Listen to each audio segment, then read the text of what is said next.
pessoal! Hoje a gente vai falar a respeito de um tema super interessante, a Guerra Fria.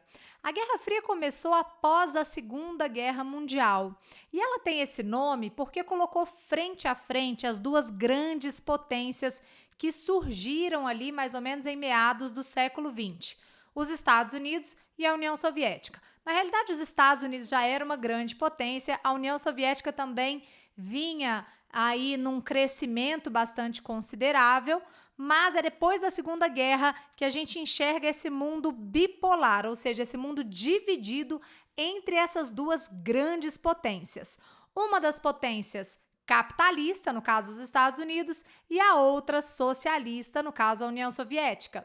E a guerra é chamada de Guerra Fria porque as duas nações possuíam armas nucleares, tinham bastante receio de entrar em confronto direto.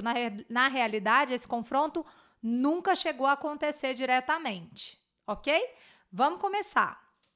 Vamos dar uma olhadinha aí nas tirinhas da Mafalda, né? Infelizmente, o Quino, o criador da Mafalda, nos deixou recentemente. Vale a pena aí uma homenagem. Estou cheia de comunismo e capitalismo.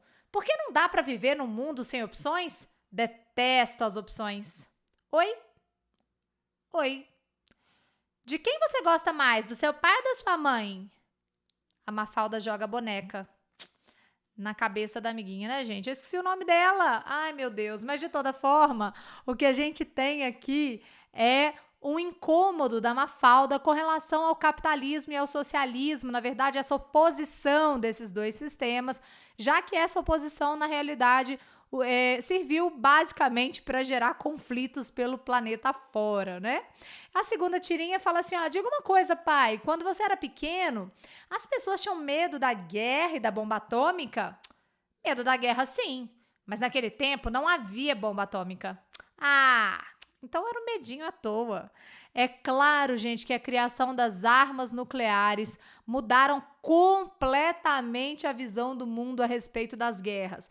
Depois do lançamento das bombas atômicas sobre o Japão, é óbvio que todo mundo, o mundo inteiro voltou as atenções para esse tipo de armamento e é claro que existe todo um receio de que esses armamentos sejam utilizados porque as consequências, na realidade, são inestimáveis até hoje. A gente não sabe direito quantas pessoas morreram em virtude dos ataques ao Japão. Não é possível mensurar.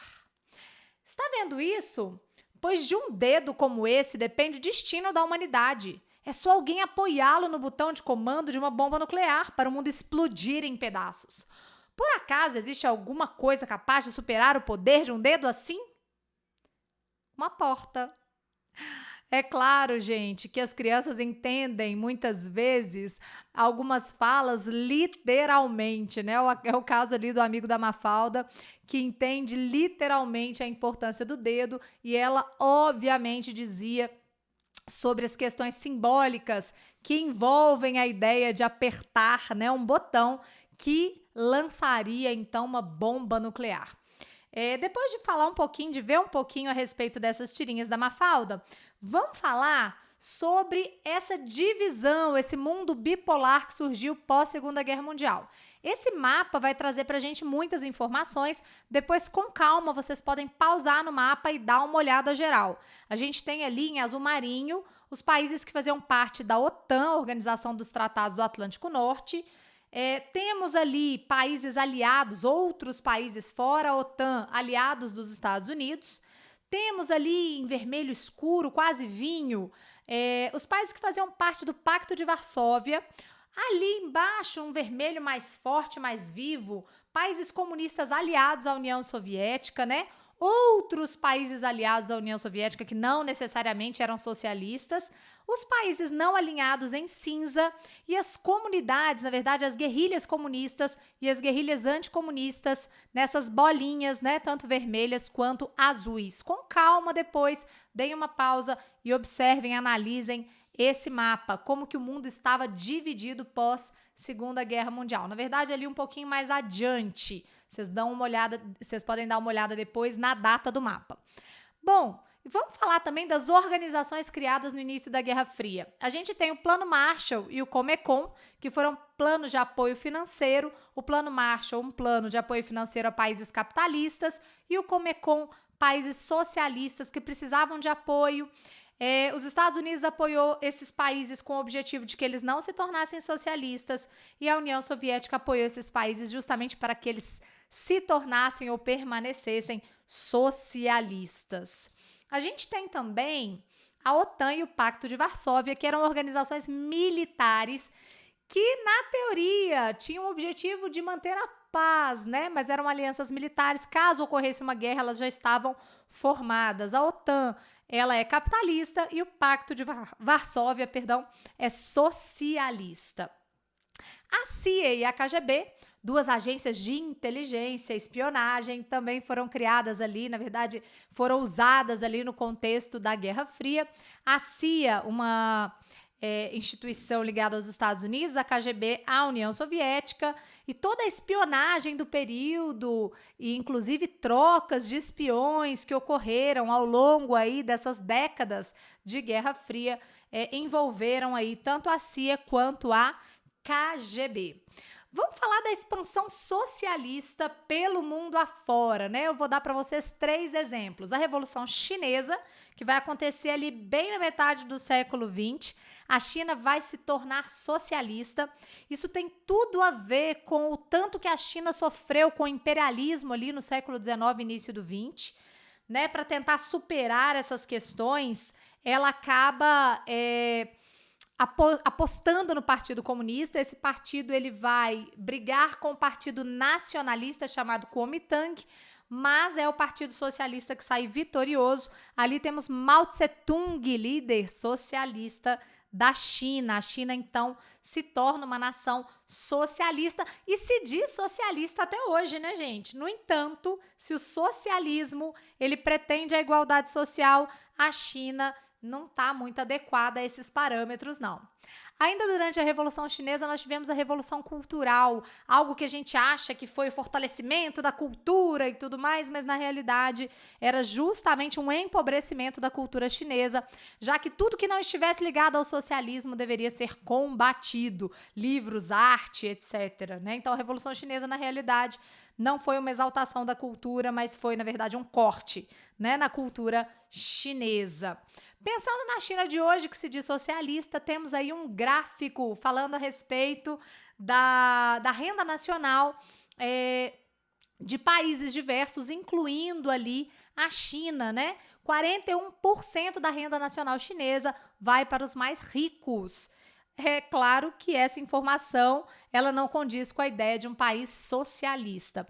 A gente tem também 2 imagens ali pouco condizentes com essa ideia, já que de um lado a gente tem uma tecnologia maravilhosa e um país desenvolvido tecnologicamente e economicamente, e do outro lado temos ali pessoas com deficiência que foram usadas aí em fábricas que usam até hoje o trabalho escravo. Então, essa situação não é condizente, né, com a ideia do socialismo, com a defesa socialista.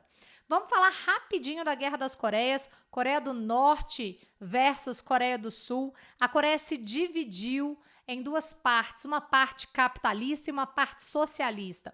A parte do norte, socialista, a parte do sul, capitalista. A gente tem aí nessa imagem os diversos momentos da Guerra da Coreia em que o socialismo tenta se esparramar por toda a Coreia.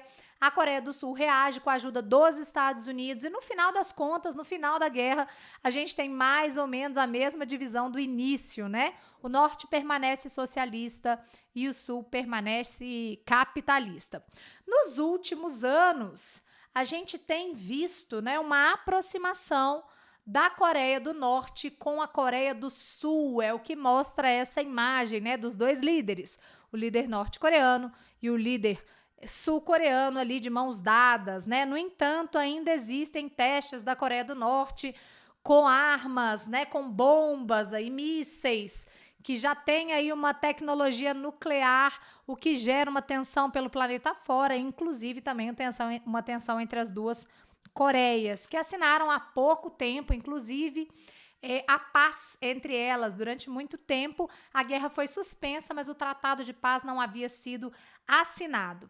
Para a gente fechar, então, esse primeiro podcast sobre a Guerra Fria, vamos falar da Revolução Cubana de 1959. Temos ali Fidel Castro e Che Guevara, os dois líderes aí da Revolução em Cuba, né? Cuba é a grande pedra no sapato, né, dos Estados Unidos, porque é um país socialista na América, ou seja, no quintal dos Estados Unidos. Lembrando que os Estados Unidos haviam ajudado Cuba no processo de independência, então existe ali um rancor muito grande por parte da nação estadunidense.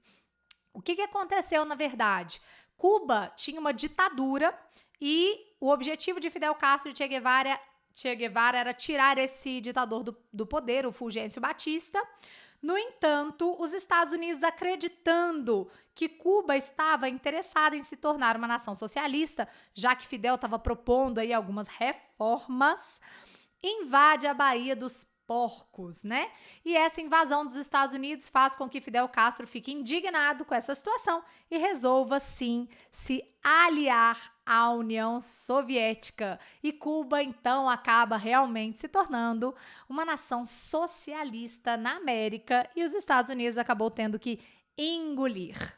Vou terminar esse podcast com essa foto muito bacana, muito bonita, de Cuba, mais recentemente. Observem os carros, é muito legal a gente observar a presença desses carros antigos em Cuba, porque a gente percebe que Cuba aparentemente parou no tempo, né? Cuba foi ajudada durante um bom tempo pela União Soviética, ajudada financeiramente, mas depois do fim da União Soviética, a nação cubana acabou ficando mais isolada, inclusive porque os Estados Unidos fez questão de criar ali um isolamento para Cuba, que ficou ali, como eu disse, perdida no tempo. Então essa imagem é usada para fechar aí esse nosso podcast. Espero que vocês tenham gostado. Mais adiante vamos falar um pouco mais sobre a Guerra Fria, mais o finalzinho da Guerra Fria, o que foi que aconteceu, né? Guerra do Vietnã e outros assuntos interessantes. Um beijo muito grande, espero que vocês tenham gostado.